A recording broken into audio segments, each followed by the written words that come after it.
Картину открывает зловещее представление о Фан Цзы, безжалостном и жестоком евнухе, служащем восточной армии. Фан Цзы ежедневно мучит заключенных в восточных территориях, стремясь достать легендарный эликсир бессмертия. Наконец, долгожданный прорыв происходит, когда верный слуга Ван Фу сообщает ему о семье Чу, хранителях этого тайного напитка. Не раздумывая, Фан Цзы приказывает Ван Фу найти опытного воина, способного отыскать потомков Чу. Для достижения успеха своего плана Фан Цзы даже подделывает императорский указ, маскируя свои личные амбиции под приказ императора. Тем временем далеко на востоке мы встречаем Джу Ли, искусного воина кунг-фу. Сын известного генерала Джу Ли теперь посвящает свою жизнь поимке известных бандитов. Его последняя цель – Ци Бэй, бывший дворцовый воин, ставший бандитом после того, как стал свидетелем коррупции и жестокости правящего класса. Тем временем Ци Бэй не боится Джу Ли, которого считает лишь пешкой угнетательского правительства. Несмотря на это, их столкновение заканчивается быстро, и Джу Ли выходит победителем, одолев Ци Бэя и его банду. Немного позже солдаты из дворца прибыли с новыми указаниями для Джу Ли. Ему поручено спасти члена семьи Чу, который, по слухам, скрывается в Восточном море. Не раздумывая, Джу Ли отправляется выполнять свою задачу, но когда он прибывает, то обнаруживает, что западная армия уже перебила всю семью Чу. В живых осталась только одна испуганная девочка. Не раздумывая, Джу Ли устраняет западных солдат и спасает девушку. Полной решимости защитить ее, он решает отвезти ее на остров Драконьих Врат, уединенное и бурное место вдали от берега, согласно императорскому указу, который он получил. Через некоторое время Джу Ли приводит Линг-Линг в гостиницу Драконьих Врат, ожидая Фэн Си, который придет через 3 дня. Во время путешествия Джу Ли узнает, почему остров Драконьих Врат окутан такой темной репутацией. Его изоляция и постоянные шторма делают его местом опасности и тайны. Кроме того, гостиницей управляет удивительно красивая женщина по имени Цзинь Ю, привлекающая внимание своим обаянием и флиртом, особенно к посетителям, среди которых много бандитов низкого ранга. Несмотря на ее привлекательный вид, Цзинь Юй – опытный практик кунг-фу, что важно для выживания в таком коварном месте. Прибыв в гостиницу Драконьих Врат, Джу Ли сразу сталкивается с Цзинь Юй. Вопреки своей осторожности, Цзинь Юй не может не быть заинтригованным загадочной новенькой, обращающей внимание на большую корзину. Любопытство быстро становится подозрением. После того, как он снял номер, Джу Ли заботится о ранах, полученных при спасении Линг-Линг. К его удивлению, Линг-Линг предлагает ему помощь, что глубоко трогает его. В этот момент Джу Ли клянется защищать ее любой ценой. Тем временем свирепая воительница по имени Мо Ян сталкивается с Фэн Джа и его свитой. По всей видимости, Мо Ян ищет мести против королевских советников, которых она считает ответственными за резню всей своей семьи, всех 36 человек. Однако Фэн Джа – необычный противник. Его хорошо обученные солдаты делают столкновение неизбежным. В ходе борьбы пожилой слуга оказывается ранен, и Мо Ян, охваченная чувством вины, спасает его. После того, как он перевязал раны, слуга говорит, что Фэн Цзы придет в гостиницу Драконьих Врат на следующий день. Получив эту информацию, Мо Ян решает поджидать его там. Вернемся к Линг-Линг, которую постоянно преследуют кошмары. Каждую ночь ей снится семья, призывающая ее к бегству. К счастью, Джу Ли всегда рядом, и она никогда не чувствует себя одинокой. Тем не менее, Джу Ли начинает ощущать, что за ним кто-то наблюдает, и это оказывается Цзинь Юй. Цзинь Юй остается заинтригованной Джу Ли и уверена в том, что он скрывает множество секретов. Когда Джу Ли ловит ее на шпионстве, Цзинь Юй флиртует с ним, используя свое обаяние. Ее хитрая схема приводит к открытию того, что Джу Ли утаил молодую даму. Цзинь Юй предполагает, что он похититель и готовится к нападению. Но когда Линг-Линг вмешивается, объясняя, что Джу Ли на самом деле спас ее от опасности, Цзинь Юй меняет свое мнение. Немного позже Цзинь Юй получает группу гостей от одного из своих постоянных клиентов – Пай Куо. Неожиданно Пай Куо приходит с тем, что кажется делегацией правительственных чиновников. Сначала Цзинь Юй не хочет их принимать, но Пай Куо настаивает, что они важные фигуры, поэтому она приказывает своим слугам подготовить для них специальную комнату. В это время Джин Ю и Джу Ли интересуются чиновниками и задаются вопросом, кто они. В то время Пай Куо спрашивает Джин Ю, видела ли она молодую девушку, которую похитили. Джин Ю мгновенно осознает, что он имеет в виду Лин Лин. Время подхода Джули к бою наступило, несмотря на опасения предательства со стороны Джин Ю. Помогая скрыть Лин Лин, она в то же время поняла, что влюбилась в него с первого взгляда. Она постоянно думает о нем, даже в самые интимные моменты. Хотя она привыкла к бандитам и грубым персонажам, Джули – добрый и привлекательный, отличающийся от остальных.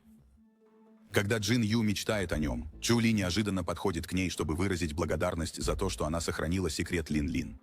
Его слова благодарности разочаровали Джин Ю. Она надеялась на романтические чувства, но скрыла свое разочарование. Она игриво тянется к мечу Джули, не подозревая, насколько он ценит его. Ее действие злит его, так как меч – это часть его души. На следующий день Цзинь Юй тайно шпионит за почетным гостем предыдущей ночи, мужчиной по имени Сулянь. Она полна решимости раскрыть его истинную личность. Тем не менее, она не одна в своем желании узнать правду. Джули тоже проникает в комнату, надеясь найти подсказки о чиновниках. Вместе они обнаруживают, что Сулянь – евнух из западной армии, что делает его врагом восточных сил. Как только они собирают эту информацию, Сулянь и его люди возвращаются в комнату, заставляя Джули и Цзинь Юй спрятаться. В очередной раз Джули оказывается рядом с Цзинь Юй, которая не теряет времени на флирт с ним. Но их внимание быстро переключается, когда Сулянь начинает обсуждать семьи, которые он разрушил. Он раскрывает, что теперь ищет пропавшего ребенка одной из таких семей. Никого иного, как Линь Линь. Это откровение шокирует как Джули, так и Цзинь Юй, так как они оба поклялись защищать Линь Линь. Тем временем Сулянь давит на своего подчиненного Мудзи, чтобы тот мобилизовал их силы и как можно быстрее нашел Линь Линь. Чтобы прикрыть свои действия, Мудзи лжет всем в гостинице, утверждая, что Сулянь потерял ценную вещь и что необходимо провести обыск помещения. Услышав объявление, Джули сразу же начинает действовать, чтобы спрятать Линг Линг. К счастью, Цзинь Ю вмешивается, предлагая свою комнату в качестве укрытия. Тем не менее, комната Цзинь Ю не избежит обыска, и именно Пай Ку получает задание проверить ее. Когда появляется Пай Ку, Цзинь Ю старается его отвлечь своим обаянием. В укрытии находится не только Линг Линг, но и Джули. В нужный момент Линг Линг выходит из своего укрытия, и Джули быстро выводит ее из комнаты Цзинь Ю, чтобы найти другое место для укрытия. К сожалению, в спешке Линг Линг оставила свою любимую костяную флейту. Когда ситуация успокаивается, Цзинь Ю находит Линг Линг и Джули, которые теперь прячутся на кухне. В кухне Цзинь Ю неожиданно проявляет доброту и заботу к Линг Линг, что удивляет Джули и раскрывает ее мягкую сторону. Мо Ян наконец-то приходит в драконьи ворота. Цзинь Ю тепло ее встречает, но внимание Мо Ян сразу же привлекает Джулянь, которую она намерена убить. В то же время Джули замечает Мо Ян и шокирована ее появлением. В глухую ночь Мо Ян пытается пробраться в комнату Джуляня, чтобы убить его во сне. Тем не менее, Джули вмешивается в самый последний момент, прерывая ее замысел. Оба они понимают, что являются детьми генералов и опытными бойцами. Однако теперь Мо Ян испытывает глубокую ненависть к правительству и решительно настроен устранить всех евнухов у власти. Услышав это, Джули немедленно выступает против ее плана, что расстраивает Мо Ян. Она хочет, чтобы он увидел правду, что их вожди коррумпированы и безжалостны, не обращая внимания на людей. Она призывает Джули не закрывать глаза на эту реальность. К сожалению, Джули связан с секретным контрактом с правительством. Поэтому он просит Мо Ян отложить ее месть. Вскоре их спор перерастает в драку, что привлекает внимание Цзинь Юя. Увидев, что Джули под атакой, Цзинь Юй бросается на помощь, не подозревая, что Джули и Мо Ян знакомы. Тем временем, в другой части гостиницы, Лин Лин понимает, что потеряла свою костяную флейту. Она выходит из своего укрытия, чтобы поискать ее, и в итоге находит в главном зале. К сожалению, она сталкивается с Пай Куо, который пьян. В результате Пай Куо захватывает Линг Линг и уводит ее на утес, намереваясь передать ее Джуляню. Испуганная, Линг Линг кричит о помощи и в отчаянии дует в свою флейту. Неожиданно появляется заклятый враг Пай Куо, Жень Жень, и пытается похитить Линг Линг для себя. Жень Жень планирует отдать ее Джуляню в обмен на 300 килограммов золота. Пай Куо отказывается, так как желает награду сам. К счастью, Чули удается найти Линг Линг. Он без колебаний противостоит и побеждает обоих, Пай Куо и Жень Жень. После того, как он убедился в их поражении, Джули возвращается к Линг Линг, радуясь, что она не пострадала, хотя и выглядит травмированной. По причине многочисленных посетителей Линг Линг, Джули заинтересовался ее семьей. К сожалению, Линг-Линг слишком молода, чтобы полностью понять ситуацию. Линг-Линг знает лишь то, что ее флейта – это ценная реликвия от мамы. Однако правда в том, что Линг-Линг оказалась в опасной борьбе между западной и восточной армиями. Обе имеют недобрые намерения по отношению к ней. Джули клянется уберечь Линг-Линг от любых опасностей, не жалея средств. На следующий день Джули обнаруживает, что Пай Куо пропал. Сначала он винит гостей гостиницы в похищении, но Цзинь Ю быстро предполагает, что Пай Куо встретился со своим врагом Джень-Джень. Она предполагает, что между ними произошла драка, и их нет смысла искать. Неожиданно на острове Драконьих Врат разразилась сильная буря, угрожая разрушить гостиницу Цзинь Ю. Она срочно просит всех своих гостей помочь укрепить здание и предотвратить его снос ветром. В этом хаосе Джули наконец-то замечает красоту Цзинь Ю, на которую он до этого не обращал внимания. Тем временем Джулян все больше подозревает, что Джули находится в гостинице не случайно. Буря вечером утихает, гостиница Драконьих Врат в безопасности. Для выражения благодарности Цзинь Ю угощает гостей напитками. Мо Ян снова пытается убить Джули, но та останавливает ее, советуя быть разумной. Это привлекает внимание Цзинь Ю, и она вмешивается, чтобы помочь Джули удержать Мо Ян. Как хозяйка гостиницы, Цзинь Ю хитро предлагает Мо Ян крепкий алкогольный напиток, и она теряет сознание. Цзинь Юй не вредит, а охраняет Мо Яня, так как Джулян подозревает Джули. Осознав это, Джули просит Цзинь Юй увести Мо Яня и также присмотреть за Лин-Лин. Через мгновение, с притворной вежливостью, Джулян подходит к Джули и задает вопрос о его личности. В то же время Му Цзы сообщает Джуляну, что Джули – это тот человек, который забрал дочь семьи Чу. Вооруженный этой информацией, Джулян вызывает Джули на бой. Однако, прежде чем столкновение может обостриться, свита Фэнзи приходит в гостиницу. Увидев Джуляна, Ван Фу, верный слуга Фэнзи, приветствует лидера западной армии с тонкой насмешкой. Стало известно, что восточные и западные армии давно являются соперниками, и теперь их конфликт, похоже, вот-вот начнется. В этот момент Джулян с трудом противостоит атаке восточной армии, что радует Ван Фу. В ответ Джулян угрожает донести действия восточной армии императору, но, к его удивлению, Фэнзи показывает свою невероятную силу, представив фальшивый императорский указ, и Джулян замолкает.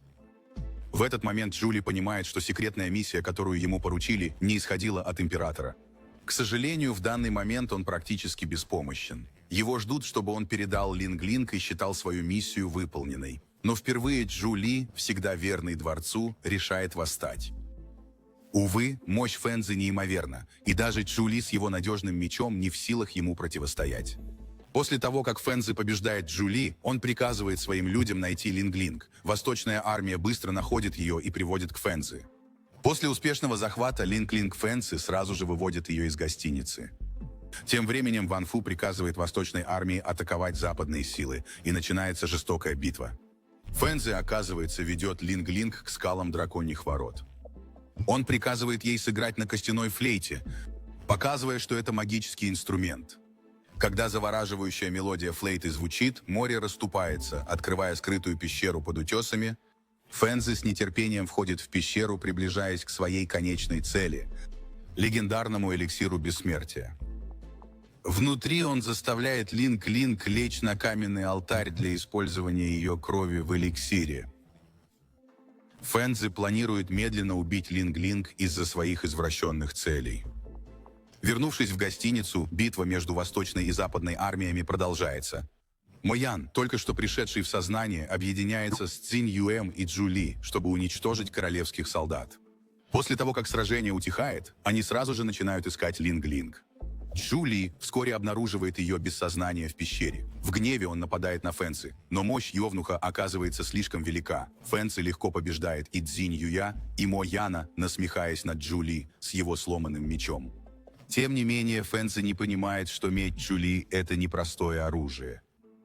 Это священный меч, который пробуждается в трудные времена. Укрепленный мечом Джули наконец удается убить Фэнзи. После смерти Фэнзи пещера начинает трястись, словно произошло землетрясение. Цинь Юй понимает, что пещера скоро рухнет. В ответ Джули уносит Линг-Линг в безопасное место, пока Цзинь Юй забирает эликсир. Когда они все выбрались из рушащихся скал, Цзинь Юй применяет эликсир, чтобы спасти Линг-Линг. Чудесным образом Линг-Линг оживает к облегчению Джули. В этот момент Джули наконец соглашается с Мо Яном. Государственные чиновники коррумпированы и жестоки. Полная решимости вырваться из их влияния, Джули обещает не служить им больше как пешка. Вот с этой решимостью история подходит к концу. Мораль этой истории. Если вы тратите свою жизнь на поиски волшебных зелий и подделку королевских указов, не удивляйтесь, когда парень с битым мечом разрушит ваши планы. Кроме того, всегда держите свою костяную флейту рядом. Потерять ее хуже, чем оставить зонт в бурю.